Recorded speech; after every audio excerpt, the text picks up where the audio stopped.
Anda kembali di update Corona bersama saya Jihan Novita. Saudara Menteri Kesehatan memprediksi kasus Corona pasca libur Lebaran mencapai puncaknya akhir bulan ini.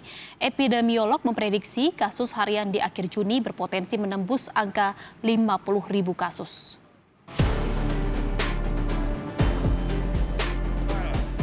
Pasca libur Lebaran, angka penularan corona di tanah air terus meningkat.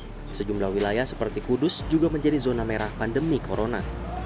Epidemiolog Universitas Airlangga Windu Purnomo menyebut, hal ini seharusnya menjadi alarm bagi pemerintah untuk meningkatkan 3T, testing, tracing, dan treatment. Pemerintah diminta tak terburu-buru melakukan relaksasi, seperti pembelajaran tatap muka terbatas karena dikhawatirkan bisa meningkatkan penularan corona. Terutama sekarang ini kita untuk pemerintah itu tracing itu loh yang harus dikejar, yang sekarang kita ini sangat lemah, supaya kita bisa mencari kasus sebanyak mungkin, bisa diisolasi. Jadi jangan terjadi reservoir penularan di bawah permukaan yang itu menjadi bom waktu gitu loh. Ya, dan masyarakat betul-betul harus mau tadi loh ya, protokol kesehatan 100%. Dan kita jangan membuat kebijakan yang merelaksasi beberapa aktivitas yang kemudian itu akan meningkatkan penularan kasus.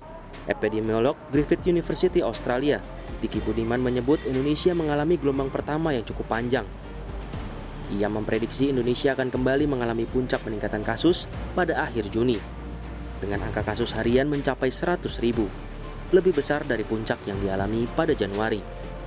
Diki menambahkan, ada banyak faktor penyebab, diantaranya strategi pemerintah dalam memutus penyebaran yang tidak efektif. Hal ini terlihat dari tingginya positivity rate, yakni di atas 10%. Nah, oleh karena itulah, karena situasi ini, maka kita saat ini menghadapi puncak kesekian. Puncak kesekian, dan puncak ini bisa diprediksi terjadi di akhir Juni ini dengan angka kasus harian bisa 50 atau 100.000. Dan ini pun belumlah puncak yang utamanya. Potensi puncak berikut ada lagi, terutama atas pengaruh dari keberadaan varian Delta yang sangat serius, efektif, menular dan cepat menular. Dan sebagaimana data Satgas Penanganan COVID-19 memang memperlihatkan 2 pekan pasca Lebaran, kasus COVID-19 di Indonesia naik hingga 56,6%. Penambahan kasus dalam periode 13 sampai 31 Mei sebanyak 90.051 kasus.